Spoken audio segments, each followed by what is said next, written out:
nabiga calayhi salaatu wasalaam ayaa maalin aaday magaalada Makka banaankeeda waxa uu arkay nin Yahuudi ah oo eela soo ugaartay halkiina ay ugu xiran tahay markii rasuulka calayhi salaatu wasalaam aragtay ayaa ay eegtay oo ay ku tiri rasuulkii Allow igaladayso oo ninkan iga faki waxa aan leeyahay caruur waxa aan rabay inaan soo nuujiyo waan ay baahan yihiin waxa aan ballan qaadaya markaan ilmaha soo nuujiyo inaan soo laabto rasuulka calayhi salaatu wasalaam yahuudigii ayaa uu la hadlay fadlan walaal haddii aad jeceshahay ka sheekeynta qisooyinkii nabigeena Muhammad sallallahu alayhi wasallam muuqaalkan like saar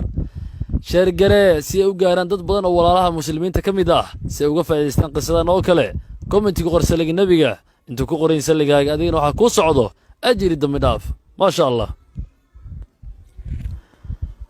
waxaan ballan qaadaya markaan ilmaha soo nuujiyo inaan soo laabto ayaa tiri ayladii rasuulka calayhi salaatu wasalaam yahuudigii ayaa uu la hadlay waxa uu ku yiri iska sii daay ha soo nuujiso caruurteeda dib ayay kugu soo laabanaysaa yahuudigii indha jees leh ayaa uu nabigeena calayhi salaatu wasalaam ku eegay waxa uu yiri meeladan inta ay tagto haddana soo laabanaysaa ugu dambeyntii yahuudigii waxa uu rasuulka calayhi salaatu wasalaam ka dalbaday in uu galo eelada beddelkeeda si haddii aanay soo laaban uu u haysto rasuulkeena calayhi salaatu wasalaam waa uu ka aqbalay halkii ayaana gacmihiisa sharafta leh lagu xiray eeladii waa ay duushay sidii biriq oo kale waxay u tagtay ilmaheedii waxay ku dhahday oo ay ku tiri nuuga caanahan boobsiiya dedejiya rasuulkii alle ayaa caanihiina dartood u xiran oo rahanteeda ah waxay uga sheekaysay qisadii oo dhammaystiran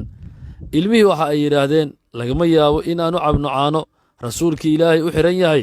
orod iska bax ka sii daa rasuulka calayhi salaatu wasalaam xarigga isla markiiba waa ay timid sidii beeqa oo kale iyadoo ilmaynaysa waxa ay tiri rasuulkii Allow ilmahaygu waa ay diideen caanihii oo waxa ay yidhaahdeen cabi mayno caano uu nabigu calayhi salaatu wasalaam rahan ugu xiran yahay ninkii yahuudiga ah waa uu yaaban yahay waxa meesha ka socda mucjiso ah nabigeena calayhi salaatu wasalaam waa uu la ooyey yahuudigii ayaa uu eegay waxa uu ku yidhi warmaad ilaahay ka cabsatid ood iska cafisid eeladan miskiinta ah oo ilmaheedaas ka korsatee yahuudigii waxa uu yidhi rasuulkii Allow waan iska sii daayey waana cafis halkii ayaanu ninkii ku islaamay islaamnimadiisuna waa ay wanaagsanaatay waxa uu go'aan ku gaaray in aanu mar dambe wax ugaaran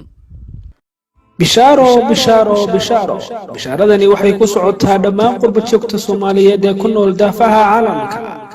in markiiska macmuur online uu qaadanayo arday cusub waalid mala ay ubadkaaga oo ku nool dhul qurba cid ku tarbiyadaysa ana ku hayee hamuugaanin markiiska macmuur online haddaba markiiskan culumta lagu barto waxa ka mid ah xifdinta quraanka kariimka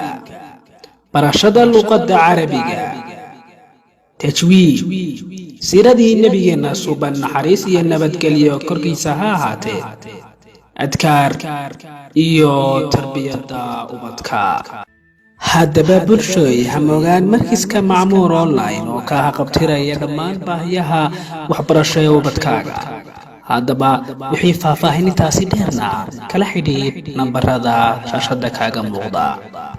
haddii qisadan aad dhammaysatay oo aad soo dhegaysatay oo ay ku cajabgelisay ka sheekeynta qisooyinkii macmacaana mucjisooyinkii nabigeena suuban sallallahu alayhi wasallam muuqaalka like saar sheer garee si u gaaraan dad badan oo fara badan oo muslimiina si uga faa'iideystaan ha dhaafin oo commenti ku qorsalig nabiga waa commenti ku anfici doona oo aad ka helayso ajir iyo dambi dhaaf